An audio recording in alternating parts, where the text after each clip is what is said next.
강혜신의 오늘의 미국.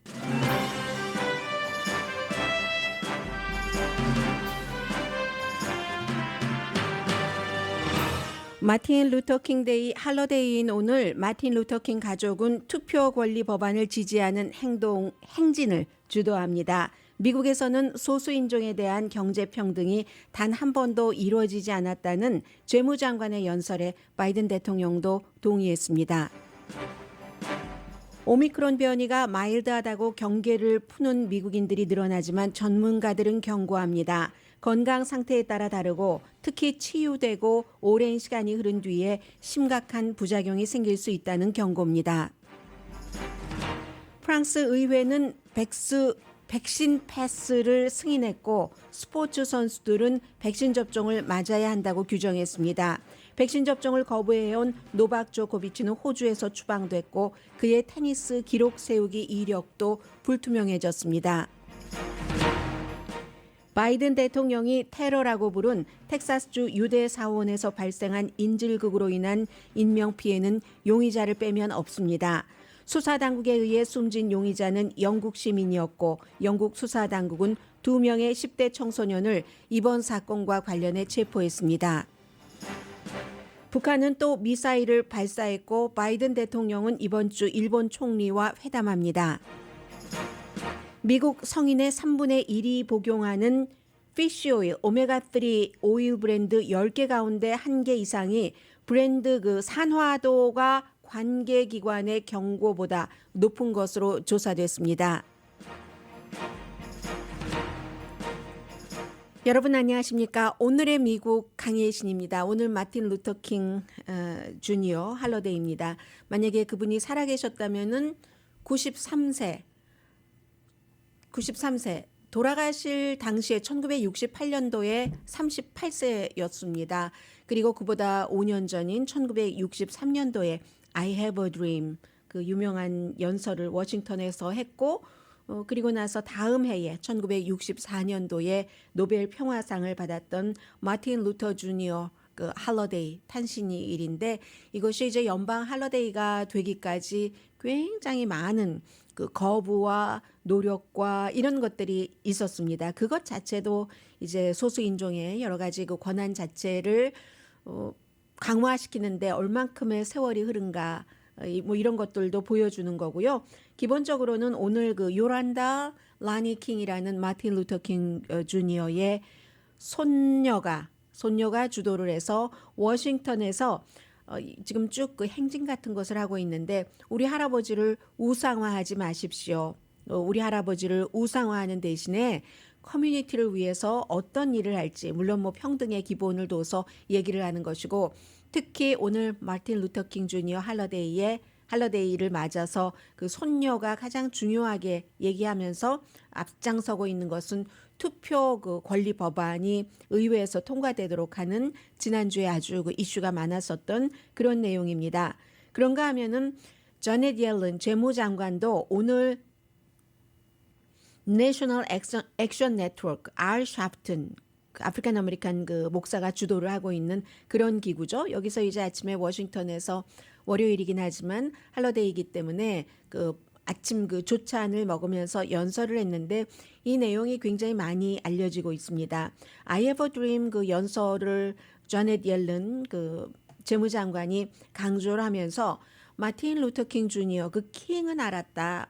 본인이 말하는 것 이상을 어떤 그 내용이냐면은 그 보통 말로써 그 경제 평등이 없었다. 그 당시에요. 60년대 본인이 그 숨지기 전에 그런 얘기를 했지만 그저 말로 하는 것이 아니라 현실 감각으로 그 킹은 자신이 그 싸워왔었던 경제 평등이라는 것이 무엇을 말하는지도 알고 있었으며 그런데 그 마틴 루터 킹 주니어 그 목사가 얘기를 해왔던 주장을 했었던 그런 그 정말 테네시의 상하수도 그 근로자들을 위해서 뭔가를 해주러 갔다가 결국은 이제 암살을 당했는데 그때도 그랬고 그 이전에 남북 전쟁 이후 또 그 마틴 루터 킹 그 주니어의 전후 그가 살았던 전후를 중심으로 짐 크로우 법안 지금까지 미국 경제는 본인은 이제 경제 전문가니까요.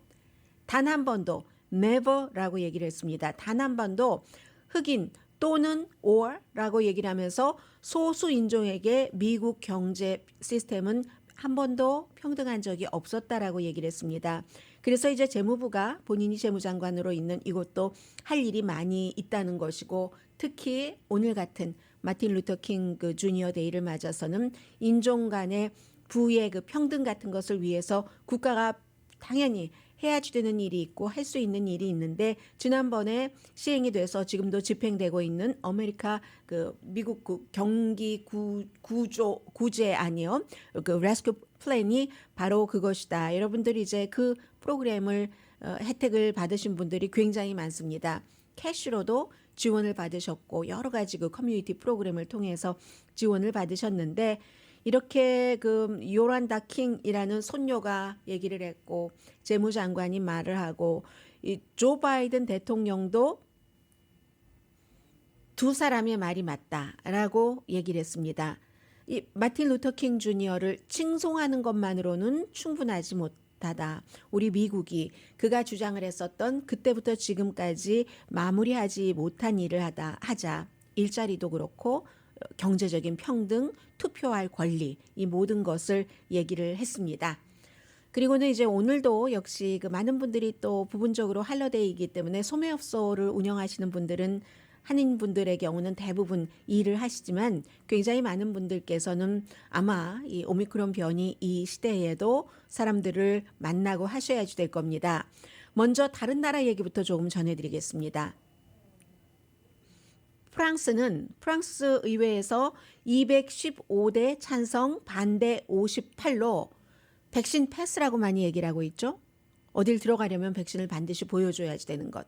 만약에 로스앤젤레스 지역에서 이 방송을 듣고 계신다면은 로스앤젤레스는 그 시정부 차원에서 식당 같은 곳에서 안에서 식사를 하시려면은 백신 접종 카드를 보여줘야지 되기 때문에 당연한 것처럼 생각을 하시지만, 로스앤젤레스를 벗어나면 오렌지 카운티 어디엔가를 가면 예를 들어서 뭐 헌팅턴 비치 인근이라든가 그런 데 가면은 훨씬 로스앤젤레스 그 미드타운, 코리아타운이 있는 곳보다는 느슨하고, 그게 또 중부, 남부, 또 레드 스테이트를 가면은 거의 집행되지 않죠. 그러다가 동쪽으로 가서 뉴욕, 뭐 이런 버몬트 이런 곳에 가면은 또 많이 그 사람들이 마스크도 쓰고 백신 접종도 받고, 백신 접종 카드를 실내에 들어가려면 의무화하는 곳이 있습니다.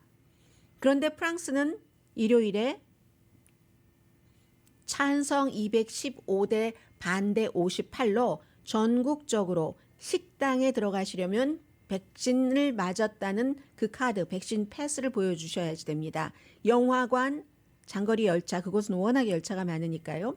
공공장소 모든 곳에서 저는 백신 접종을 받았습니다 하는 것을 증명해야지 된다는 법안이 이렇게 찬성 대 반대가 반대가 4분의 1도 안 되네요. 통과가 됐기 때문에 며칠 안에 집행이 되는데, 프랑스에서도 나에게 자유를 달라 하면서 백신 접종 의무화에, 이것은 의무화라기보다는 백신 접종을 받지 않으면 일상생활이 조금 상당히 불편해지는 그런 그 법이잖아요.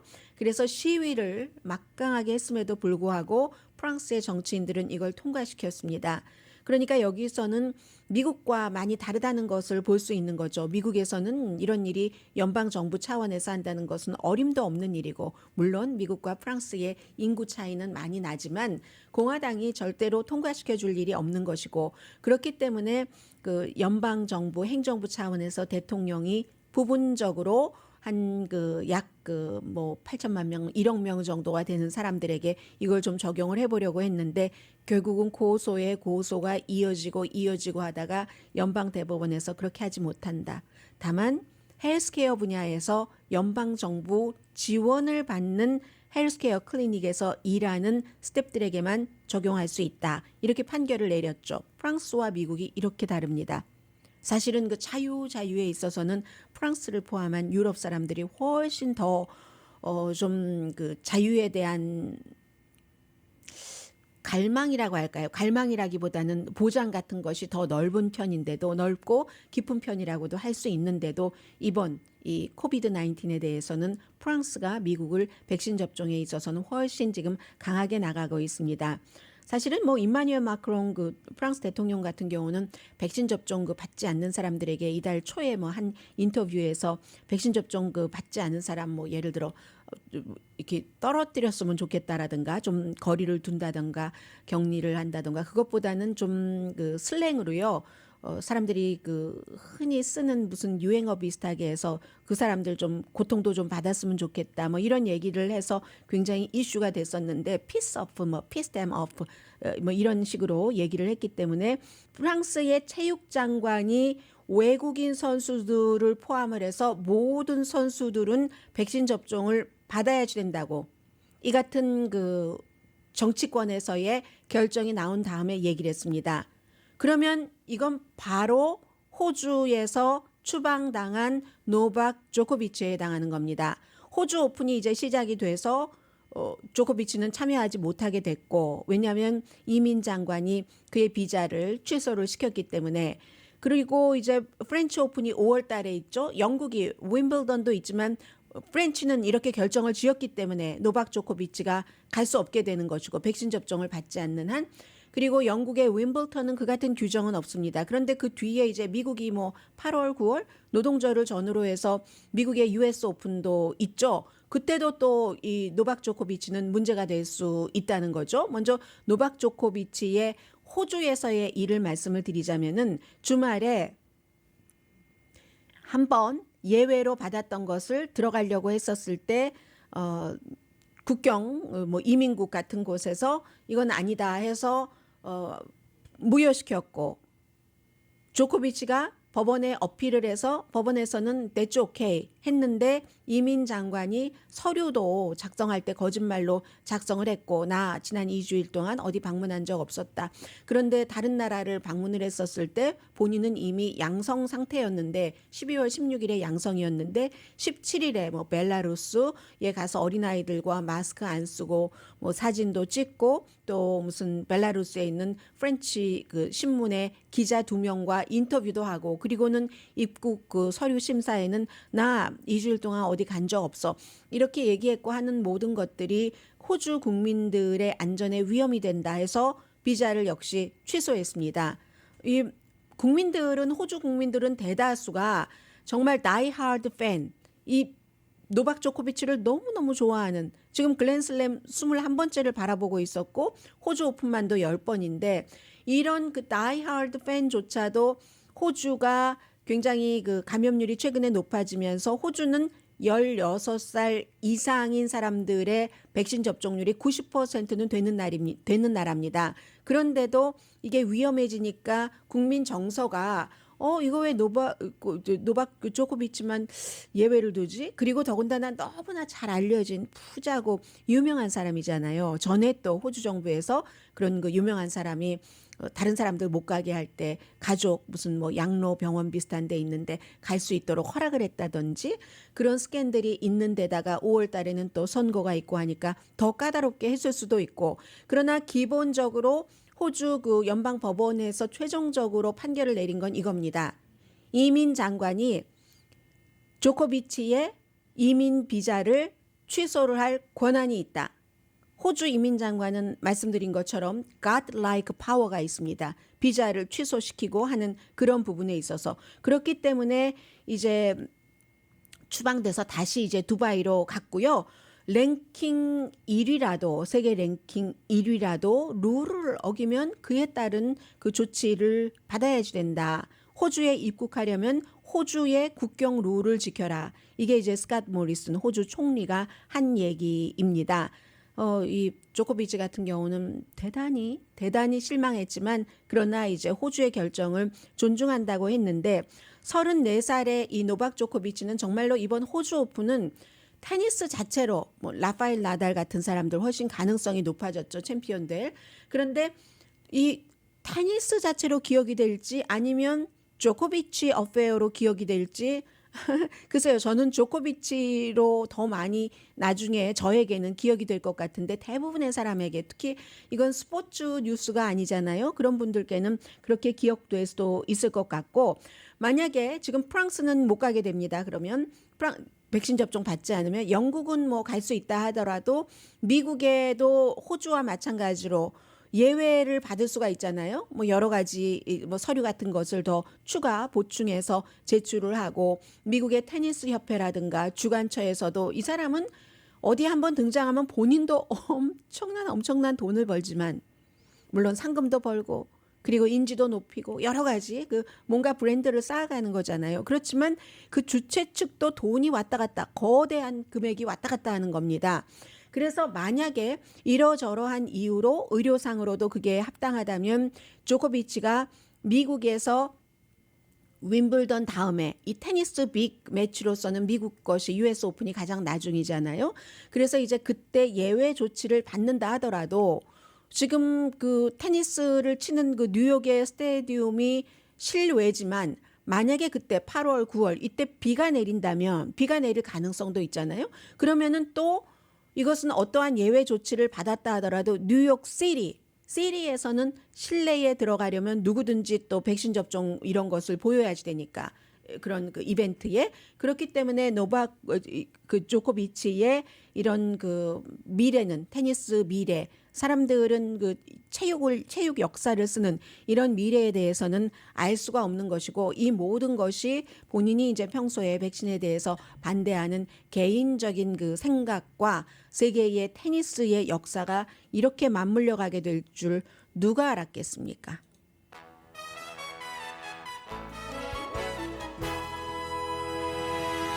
잠시 뒤에 이제 북한과 일본과의 관계 그리고 거기에 연결되는 뉴스 전해드립니다. 라디오 서울 방송 오늘의 미국 듣고 계십니다.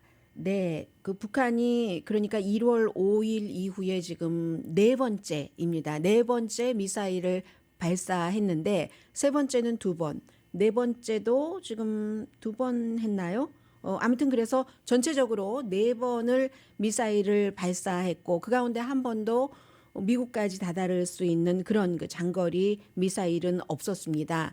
그러니까 결국은 뭐 이 내용 자꾸 그 보도를 해드렸었기 때문에요. 똑같죠. 첫 번째부터 올 들어서 네 번째까지 그 미사일을 발사할 때까지 계속 미국에 그 경고를 하는 거죠. 우리 왜 경제 제재를 이렇게 하는가 하는 것을 하는 것이고 그리고 이제 이게 1월 21일이니까 이번 주 금요일입니다. 이번 주 금요일 바이든 대통령이 일본 총리와 회담을 하거든요. 당연히 뭐 백악관에서 만나서 하는 회담은 아니고 그리고 이제 그 후미오 그 총리와 기시카 후미오 총리와 가상이 아니라 화상 지난번에 뭐 블라디미르 푸틴 러시아 대통령과 했었던 그런 것처럼 또 기후 변화 때 뭐 세계 뭐 100개국이 넘는 나라와 했었던 그런 것처럼 지금 가상 이 회담을 하게 되는데 백악관에서 얘기할 때는 여기까지만 했습니다. 백악관의 대변인이 미국과 일본의 아주 그 깊은 관계를 다시 한번 그 확인을 하고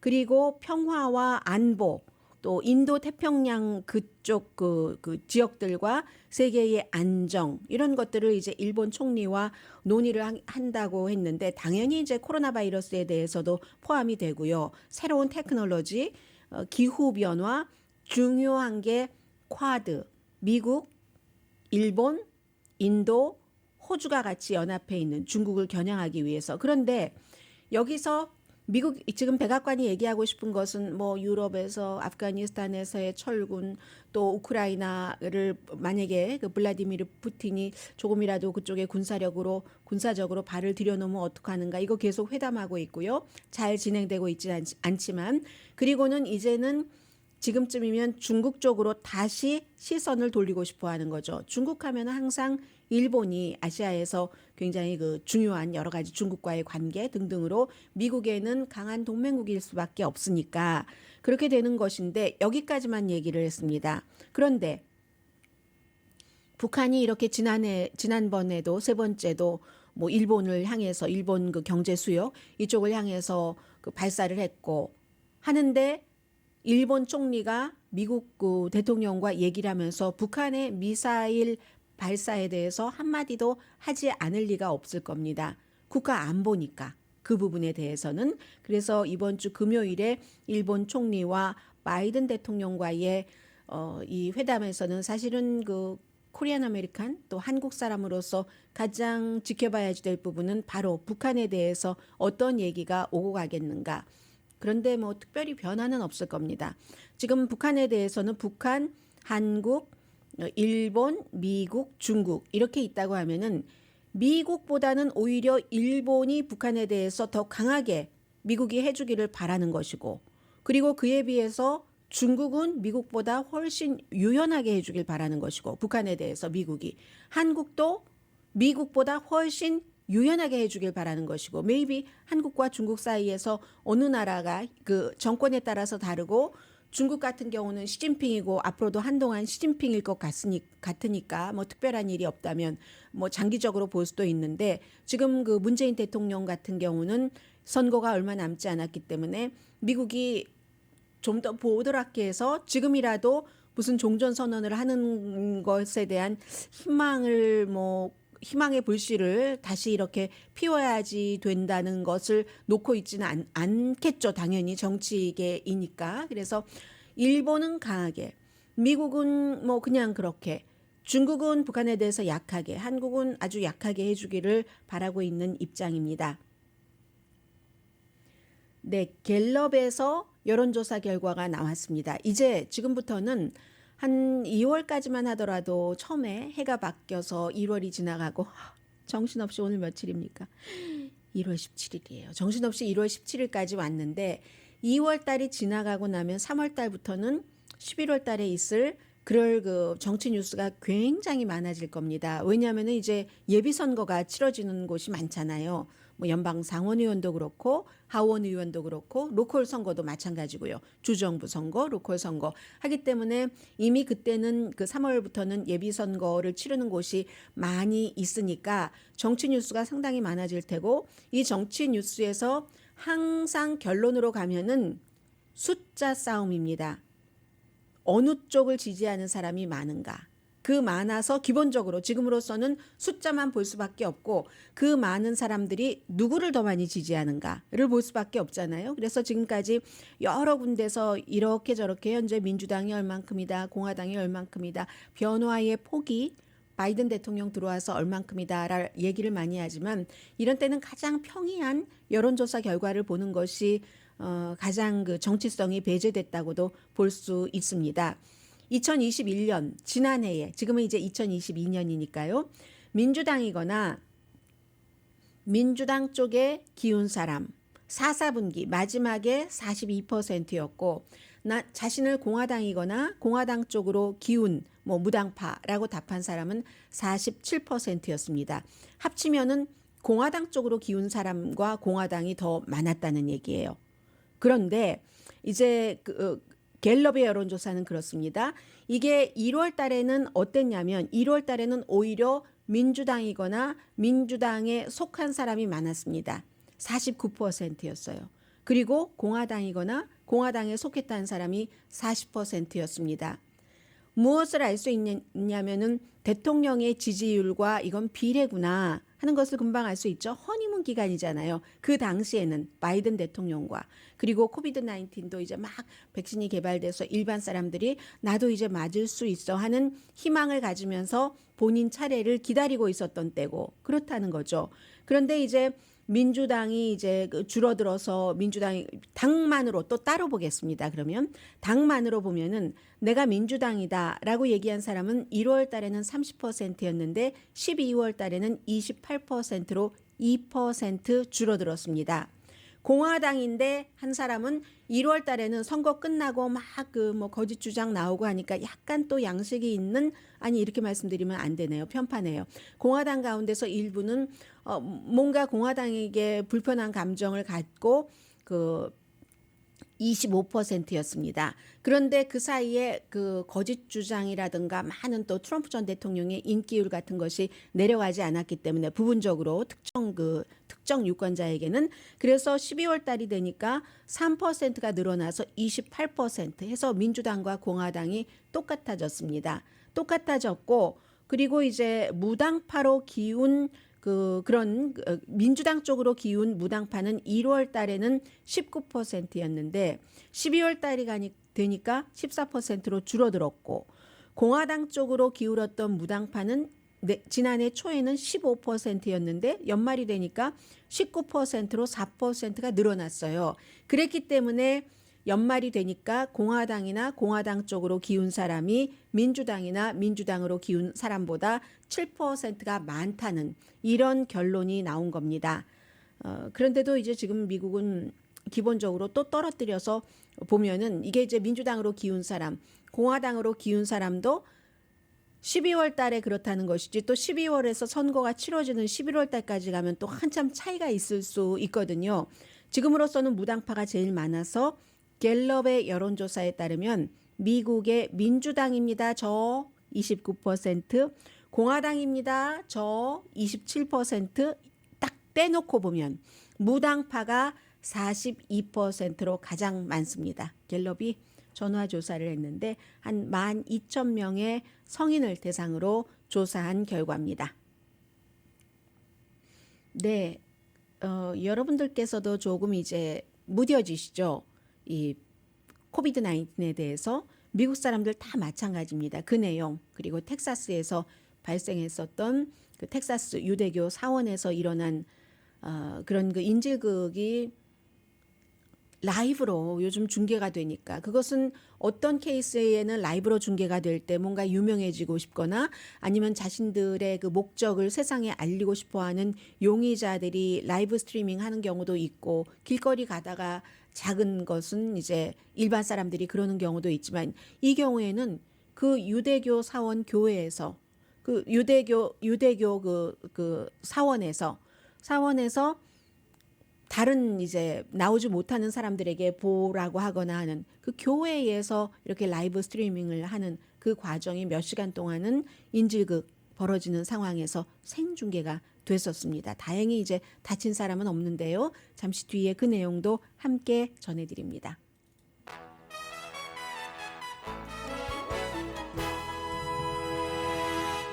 라디오 서울 방송 오늘의 미국 듣고 계십니다.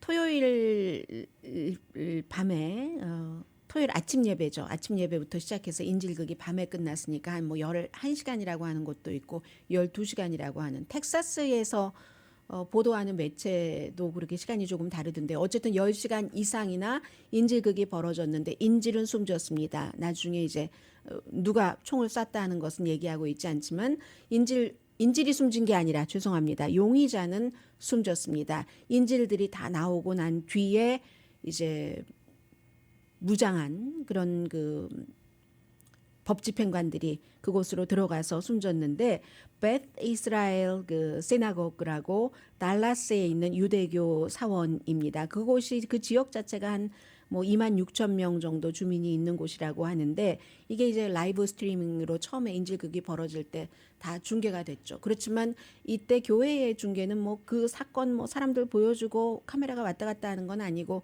그 이제 그 랍비가 강의하는 그런 부분만 보여주니까 소리는 대신에 들렸죠. 해서 인질이 마지막 부분에 가면은 막 과격해지고 위협적으로도 하고 했다고 하지만 랍비가 나왔고 그 뒤에도 4명이 무사히 나왔는데 밤 9시경에 아침에 시작이 됐는데 밤 9시경에 도망쳤고 그리고는 뭐 누군가 총 든 사람이 쫓아오다가 다시 안으로 들어갔고 그 뒤를 바로 무장 경관들이 들어가서 용의자를 사살을 했다는 겁니다. 우선 사람들이 다 안전하게 대피할 수 있었던 것에 대해서는 유대교 사원은 어느 나라에 있는 유대교 사원이나 경비가 굉장히 철저합니다.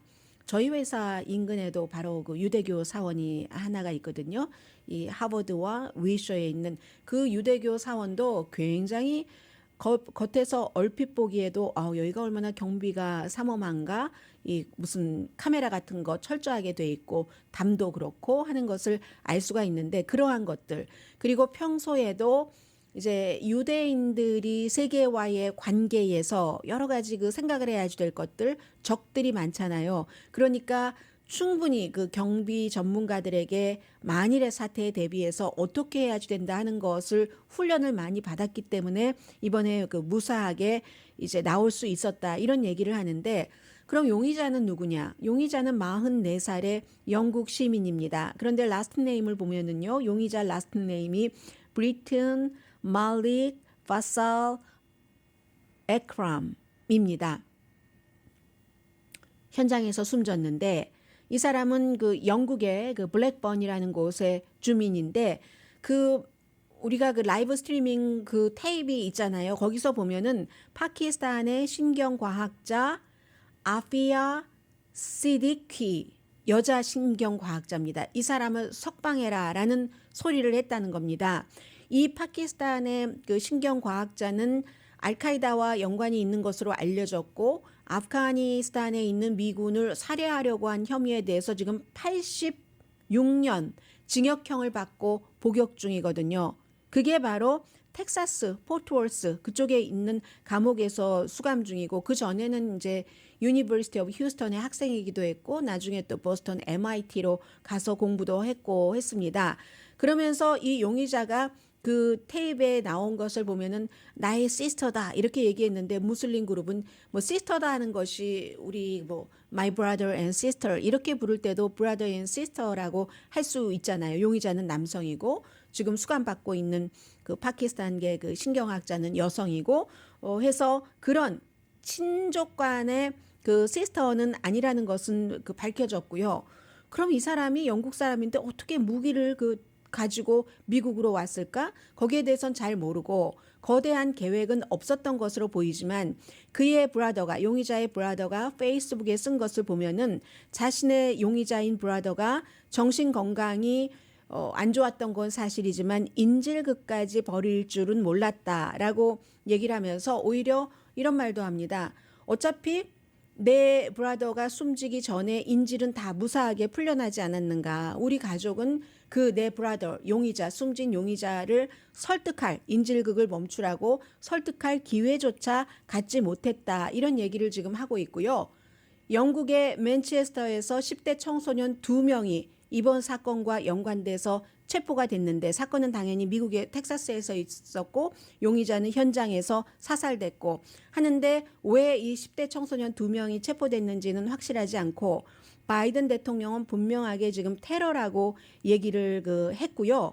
미국에서는 2018년도에도 이렇게 그 유대교 사원이요. Tree of Life 굉장히 유명했잖아요. 당시에 Tree of Life 그 시나고그 피츠버그에 있는 이곳에서 11명이 숨졌었고 당시에는 2019년도에도 그 차바드 of 그 파웨이 시나고그 캘리포니아주에 있는 여기도 이제 한 명이 살해되고 3명이 부상당했습니다. 그래서 이제 미국에서 유대교 사원이 있는 곳 그 주변에 그 도사리고 있는 위험 같은 것이 있고 그리고 이 경우에는 유대계와 팔레스타인계의 갈등 이런 것도 아니었잖아요. 물론 지금 수사에서 조사를 해봐야지 아는 것입니다만 어쨌든 용의자 자체는 팔레스타인계의 그 신경과학자를 석방해라라고 주장을 했으니까 이 세상에 지금 너무 많은 생명을 위협할 수 있는 일들이 도처에 아주 그 도처에 있다는 것을 말씀을 드립니다. 이런 것은 우리가 그 핸들하기 굉장히 어려운 것이고요. 그러나 핸들할 수 있는 위험이 있죠. 코비드 19 오늘 월스트리트저널을 보면은 뭐 오미크론은 마일드하니까 하면서 사람들이 이제 점점 너무 오랜 동안 스스로를 막 조심하고 한 것에 풀어져서 나도 몰라 이제 특히 뭐 나 한번 코비드 걸렸잖아 이렇게 얘기하는데 그게 본인은 괜찮지만 늘 말씀드리는 것처럼 노약자나 면역력이 약한 사람에게는 여전히 위험하고 중요한 것은 코비드 19에 걸리고 회복된 사람 가운데서 10%에서 30% 정도는 후유증이 있는데 그 후유증이 오랜 기간 몇 년이 갈 수도 있고 숨쉬기도 힘들고 현기증이 일어나고 또 뭐 인식 능력에 기억력이 없어진다던가 심장 박동이 막 뛰게 되고 지금은 아니지만 나중에 그럴 수도 있다는 거잖아요. 그래서 2, 3주일 지났는데도 증상 같은 것이 사라지지 않으면 병원 의사에게 진찰을 받아보라고 얘기를 하는데 오늘 월스트리트저널이 2사람의 예를 들고 있습니다. 39살의 뉴욕의 그 사서예요. 이분은 지난 2년 동안 정말 조심했는데 12월 달에 본인, 와이프, 11개월 된 아들이 모두 코비드에 걸렸답니다. 그래서 이제 크리스마스 때 격리했고 아들의 뭐 1살 생일 같은 것은 다 취소했는데 일단 부스터샷까지 맞았고요. 회복됐으니까 이제 나는 면역성이 굉장히 강하겠지 하면서 너무 오래 막 조심하고 무서워하다가 막상 딱 그런 일을 닥치고 그럼 나는 걸렸는데 조금 아프긴 했지만 뭐 회복됐어요. 이러면 뭐 면역성도 있으니까 하면서 이제 브라더에게 다른 주에 있는 뉴올리언스에 있는 브라더도 방문을 할 예정이다. 이렇게 얘기하니까 월스트리트저널과 인터뷰를 한 유니버시티 오브 얼바인의 그 병리학자이신 캐런 에드워즈 박사가 잠재적인 그 감염자, 이분이 지금은 뭐 괜찮아서 회복됐다고 하지만 그런 것들이 뭐 여러 형태로 조금씩 남아 있을 수도 있고, 그런 그 남아 있는 기운이 다른 사람을 감염 더 잘 퍼뜨린다고 하잖아요. 돌연변이 같은 것도 더 많이 나올 수가 있고 해서 모두에게 이게 약하고 그냥 지나치는 게 아니다 하는 것을 강조를 하고 있습니다. 37살의 이만 리마위라는 한 여성입니다. 이분은 이제 피부병도 있고요. 그리고 의족도 하셨어요. 날마다 걱정한다는 거죠. 또 주변에 3명의 친구가 코비드로 숨졌는데 그 가운데는 아주 건강했고 본인처럼 어디가 아프고 하지도 않았던 친구도 있었다는 겁니다. 건강한 사람도 코비드로 숨진다면 나는 하면서 상당히 조심하는 케이스가 있는데, 이제 미국 사람들은 날이 가면 갈수록 뭐 어쩌겠어? 코비드랑 같이 살아야지, 이런 얘기는 의식 속에 무의식 속에 많이 합니다. 그러면서 점점 뭔가를 좀 느슨하게 하는 것이 뭐 방심하면 위험하다 하는 얘기 있잖아요. 그런 말씀 전해드렸고요. 잠시 뒤에는 1월 초이고 또 한국 분들이 워낙에 오메가3 그 오일 피쉬를 많이 드시고 계시기 때문에 이 내용은 제가 좀 잠시 뒤에 전해드릴 것은 무슨 생명에 위험하다 이런 뜻에서 전해드리는 것이 아니라 다만 효력은 약해질 수 있겠죠. 변질된다는 거니까 오일이.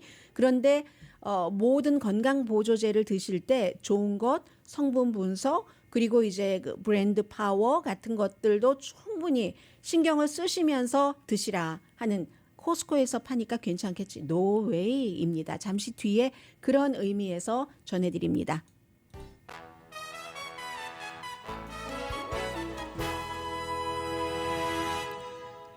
라디오 서울방송 오늘의 미국 듣고 계십니다. 네, 연초라서 이런 뉴스를, 또 오늘 마침 휴일이기 때문에 다른 빡빡한 뉴스들보다는 어울릴 것 같기도 하고요. 전해드릴 수 있어서 상당히 기쁩니다. 지금 제가 전해드리는 이 피쉬 오일에 관한 것은 오늘 가디언이 아주 굉장히 자세하게 길게 보도한 것을 제가 가능하면 짧게 축약을 했는데, 지금 피쉬 오일, 오메가 오일을 드시는 분들이 굉장히 많습니다. 미국 성인은 3분의 1이 무조건 생선도 집에서 잘 안 먹는데 먹어야지 하면서 드시는 분들이 굉장히 많은데, 건강 보조제인 거죠. 그게 이제 심장 질환에도 도움이 된다고 하고 뇌의 기능, 신진대사 다 마찬가지로. 그런데 여기서 약간의 그 변질이, 그 내용물 자체의 맛이라든가 냄새가 약간 그 변질이 된다는 거거든요. 그렇다고 해서 이게 먹으면 굉장히 위험하다고는 아직 보지는 않고 있는 것 같습니다. 거기에 대해서는 정확한 그건 없다고 하거든요.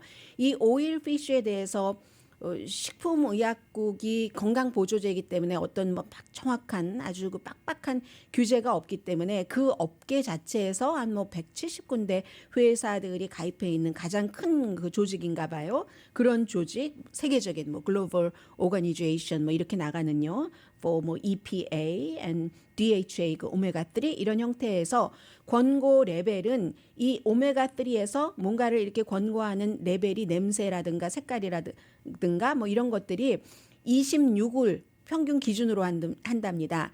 이 26보다 높으면 그 변질 상태가 많이 그 됐다는 거거든요. 산화, 이때의 변질이라고 말하는 것은 산화를 얘기를 하는데, 그러니까 뭐 불안전하다 하기보다는 퀄리티가, 효력이 조금 떨어진다 하는 거죠. 그리고 산화도가 높으면 26 이상이면은 콜레스테롤에는 해로운 영향을 줄 수는 있다는 겁니다.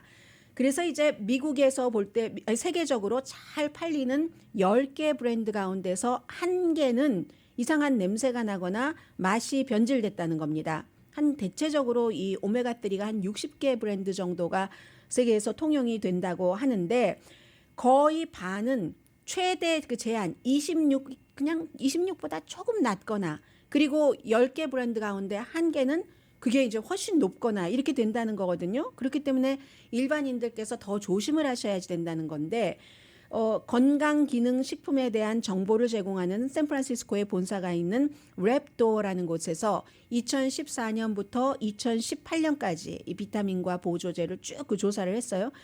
기본적으로 성분의 순수도 뭐 몇 퍼센트 들어갔다고 하고 들어갔는가, 또 레이블의 정확도 그걸 제대로 설명을 했는가, 영양적인 가치 세 가지의 중심을 두고 이 오일피쉬 오메가3도 해봤더니 월마트나 아마존에서 파는 칼슨 랩이라는 곳에서 만든 노르웨이안 카드 리버 오일도 26이 돼야지 변질도가 없는 것이라고 했잖아요. 표준이 281.8. 그리고 퓨리탄스 프라이드라는 소프트 젤 피쉬 오일이라는 것은 371.1. 그리고 또 뭐 오션 블루라는 것도 73.9. 그나마 낮은 것 26이 표준이라고 하는데 잘 알려진 브랜드 가운데서 낮은 것이 Nature's Answer라는 것이 34.4.